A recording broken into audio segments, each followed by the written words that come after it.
Assalamualaikum warahmatullahi wabarakatuh. Alhamdulillah rabbil alamin. Wassalatu wassalamu ala asrafil anbiya wal mursalin Sayyidina lana Muhammadin wa ala alihi wa sahbihi ajma'in. Amma ba'du.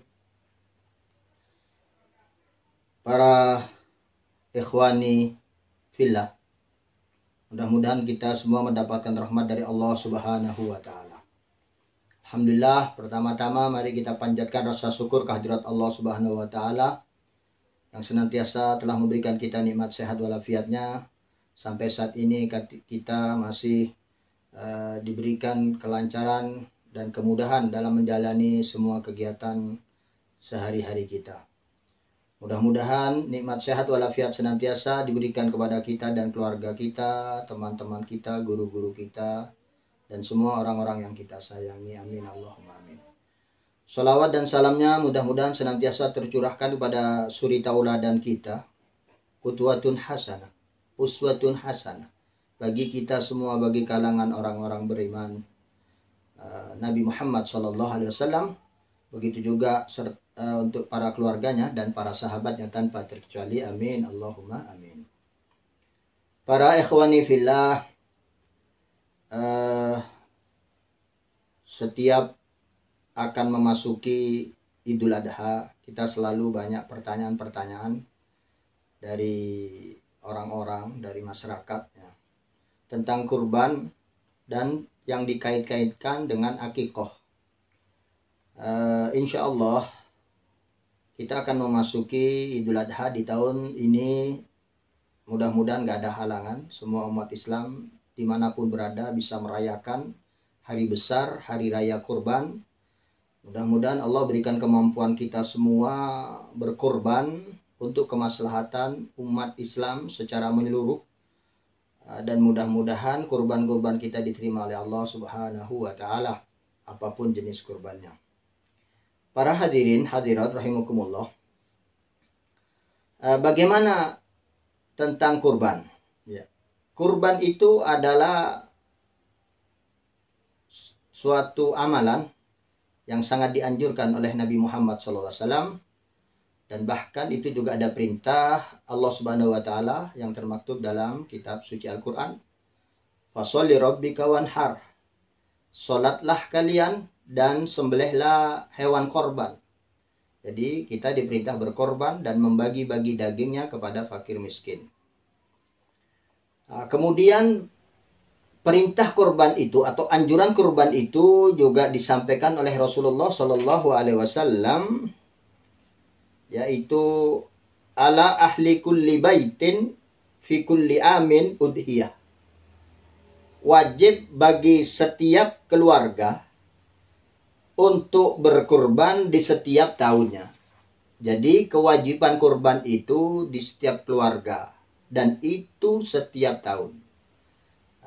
Kesunahan berkorban itu setiap tahun untuk dilakukan dan di setiap keluarga harus ada yang berkorban.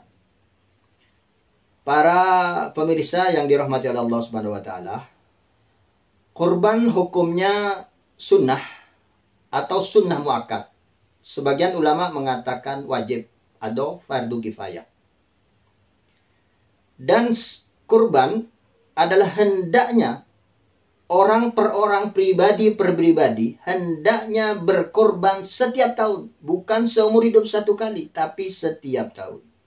Namun bisa juga dilaksanakan satu keluarga, satu kepala keluarga cukup satu hewan korban untuk keluarganya.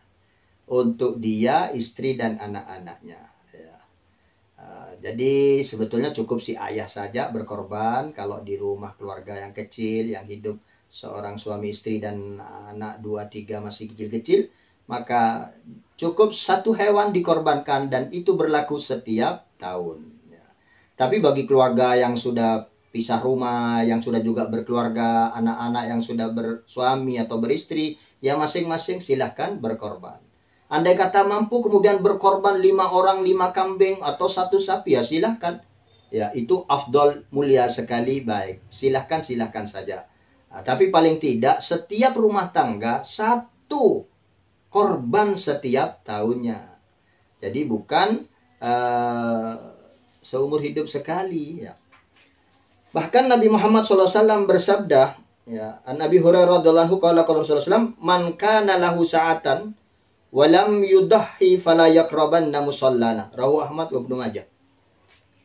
Ya, siapa orang yang mempunyai kemampuan, jadi orang yang kebetulan ada dana, ada uang, mampu untuk membeli seekor kambing, maka harus berkorban.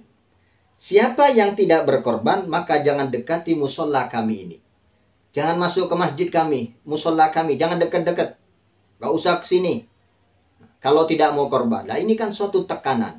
Walaupun umpamanya tidak diterjemahkan sebagai fardu ain atau fardu kifayah, ya sunnah muakkadah. Sampai-sampai Nabi menyatakan jangan dekat-dekat ke masjid kami ini. Tapi bukan berarti nggak boleh sholat jamaah, tetap harus sholat jamaah. Ya sholatnya juga tetap diterima, makbul gitu. Nah, cuman ini tekanan, hendaknya di samping kewajiban sholat, kewajiban zakat juga harus berkorban. Nah, ini para pemirsa yang dirahmati oleh Allah Subhanahu wa taala, jadi siapapun yang mempunyai kemampuan, maka hendaknya berkorban setiap tahun minimal satu untuk sekeluarga. Dan kemudian dagingnya silahkan dimakan sendiri dan dibagi-bagi kepada fakir miskin. Usahakan harusnya lebih banyak yang dibagi-bagi kepada fakir miskin, jangan lebih banyak dimakan sendiri. Ya, bisa juga dalam pendapat Imam Syafi'i itu di sebagian sepertiga ke fakir miskin, sepertiga itu it'amut ta'am, yaitu hadiah kepada yang selain fakir miskin seperti guru, mungkin para dzurriyyatir Rasul sallallahu alaihi wasallam, dan para handai tolan dan tetangga yang tidak fakir miskin. Kemudian sepertiganya silahkan dimakan. Boleh juga disimpan, dikeringkan jadi dendeng, atau disimpan di kulkas untuk dimakan beberapa hari. Demikian pemirsa yang dirahmati Allah SWT, jangan lupa silahkan berkorban dan bagilah kambingnya kepada fakir, miskin, tetangga, dan handai tolan, khususnya para famili. Dan lakukanlah setiap tahun. Nah, kemudian ada pertanyaan lagi. Bagaimana kalau orang yang belum akikoh? Akikoh dulu, apa korban dulu?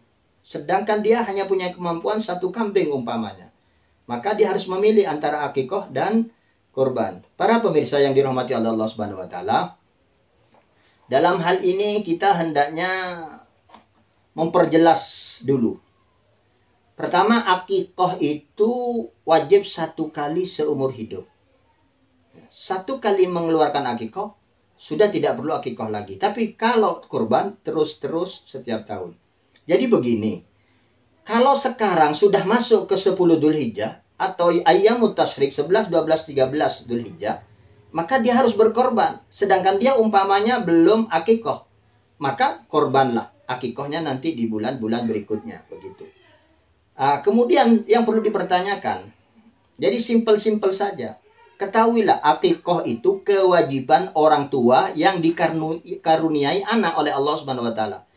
Bila punya anak seorang orang tua, maka harus akikoh, ya, sunnah muakkadah.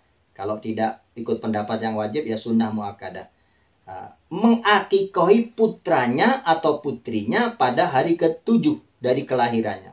Kalau belum mampu atau repot, maka hari ke-14, yaitu minggu kedua. Kalau belum mampu, maka hari ke-21, yaitu minggu ketiga.